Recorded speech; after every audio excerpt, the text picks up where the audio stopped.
નમસ્કાર મિત્રો, હું આપનો હાસ્ય કલાકાર તથા લોક સાહિત્યકાર નરેન્દ્રસિંહ વાઘેલા મારી યુટ્યુબ ચેનલ લોક સાહિત્ય ગુજરાતમાં આપ સૌનું હાર્દિક હાર્દિક સ્વાગત કરું છું. મિત્રો ગંભીર પ્રશ્ન લઈ અને આપણી સમક્ષ ઉપસ્થિત થયો છું. ઘણીવાર આપણી એવી વડીલોની ભૂલ થતી હોય કે ઝીણી ઝીણી બાબતોમાં આપણે આપણા દીકરાને કે દીકરીને ટોકતા હોઈએ. એ પ્રસંગ મારે આપને વર્ણવવો છે કે એનો અંજામ કેટલો કરુણ છે એ આપને મારે જણાવવું છે. મિત્રો, એક દીકરો મેડિકલ ઓફિસર થયો છે અને આગળ ભણવાનું ચાલુ છે અને એક સરસ મજાની પાર્ટી રાખે છે. એના સારા મિત્રો વડીલો માટે એક સારી પાર્ટીનું આયોજન કરે છે. એના પિતાજી પણ સાથે છે અને બધા જમતા હોય છે અને પિતાજીને બધા કહે છે કે દીકરો તમારો આટલો હોશિયાર છે, આટલી સરસ જગ્યાએ જાય છે તો આપને કેટલું બધું આહલાદક આનંદ થતો હશે એમ.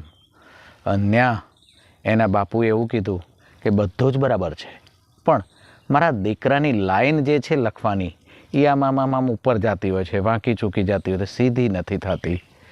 અને આ દાગ એના બાળ માનસ ઉપર અસર કરી ગયો. એના પપ્પાને આ વાતની, એના બાપુને આ વાતની ખબર નથી અને દીકરો પાર્ટી પત્યા પછી પંખે લટકી અને સુસાઇડ કરે છે મિત્રો.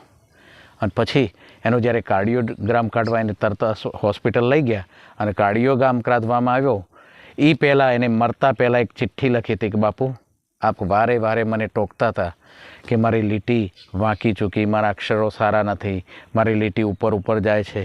જોઈ લો બાપુ, કાર્ડિયોગ્રામમાં હવે તો મારી લીટી સીધી થઈ ગઈ ને. અને સાહેબ, બાપને જે વેદના અને જે દુઃખનો પહાડ તૂટી પડ્યો ને એ એક બાપ જ જાણી શકે છે.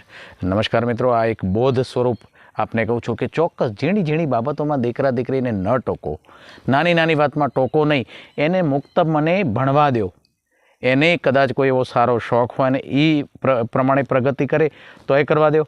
કારણ કે તમે જોઈ લો કે આપણે છોકરાઓને એમ કહેતા હોય કે અડધી રાત સુધી વાંચવું, શાંત વાતાવરણમાં વાંચવું, ખૂબ લેસન કરો, ખૂબ ભણો, પણ કીર્તિદાન ગઢવી જે કમાને ડાયરામાં બેહાડે છે, તમે પૂછ્યું જ કોઈ દી કે કેટલું ભણ્યું છે?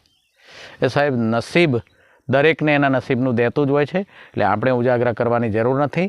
પણ ધ્યાન રાખો કે કોઈક નાનો અમથો સવાલ આપણા દીકરા દીકરીને વેધક અસર કરી જાય અને આપણું અનમોલ રતન ખોવાઈ ન જાય એ વાતનું ખૂબ ધ્યાન રાખો મિત્રો. જય માતાજી, જય શ્રી કૃષ્ણ. મારી આ વાત આપ સૌને પસંદ આવી હોય, આ બોધ સ્વરૂપે છે, ચોક્કસ લાઈક, શેર અને સબસ્ક્રાઈબ કરશો મિત્રો. જય માતાજી.